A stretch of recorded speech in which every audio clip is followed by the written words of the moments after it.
우리는 컴퓨터를 살 때 CPU, 램, 그래픽카드 등 제품 스펙을 꼼꼼하게 비교합니다. 용도에 맞는 가성비를 따져보는 게 너무나 당연한 시대가 되었습니다. 그런데 스피커를 살 때는 어떤가요? 소리가 밝다, 저음이 풍부하다, 공간감이 느껴진다. 익숙하시죠? 우리는 왜 유독 스피커만 와인이나 커피처럼 주관적인 감상평에 의존해서 제품을 선택할까요? 심지어 같은 제품이라도 환경에 따라 소리가 완전히 달라지는데도 말입니다. 오늘 이 영상 하나로 스피커를 살 때 감성에만 비용을 지불하고 성능은 놓치는 일이 없도록 여러분의 지갑을 지킬 핵심을 알려드리겠습니다. 결론부터 말씀드리면 스피커는 악기가 아니라 기계입니다. 일상 속 스피커의 주 역할이 음악 재생이기 때문에 우리는 종종 이를 음악적인 장비로 인식하곤 합니다. 하지만 스피커는 전기 신호를 우리가 듣는 소리, 즉 음향 신호로 변환시켜주는 전기 음향 변환 장치에 불과합니다. 즉, 입력된 전기 신호를 얼마나 충실하게 음향 신호로 변환시켜주는지가 핵심이며 이는 다각적으로 측정하고 평가할 수 있습니다.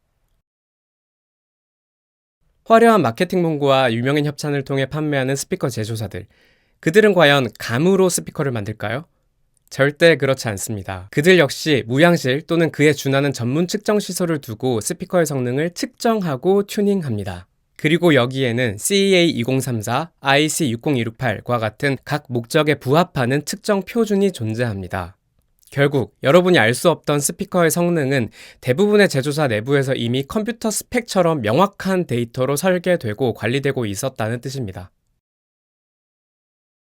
하지만 진짜 문제는 이렇게 측정된 객관적인 성능 자료가 소비자에게는 거의 공개되지 않는다는 것입니다. 왜냐하면 복잡한 엔지니어링을 통해 제품의 성능을 실질적으로 개선하는 비용보다 감성을 자극하는 마케팅에 투자하는 것이 훨씬 더 저렴하고 이득이 되기 때문입니다. 컴퓨터 시장은 스펙 공개를 통해 투명해졌고 소비자들이 똑똑해졌지만 스피커 시장은 정반대로 흘러왔습니다. 측정 데이터를 공개하고 성능으로 투명하게 경쟁하는 대신 제조사부터 유통사, 일부 유명 리뷰어까지 모두 감성이라는 불투명한 영역을 통해 자신들의 이익을 극대화하는 쪽을 선택해온 것입니다.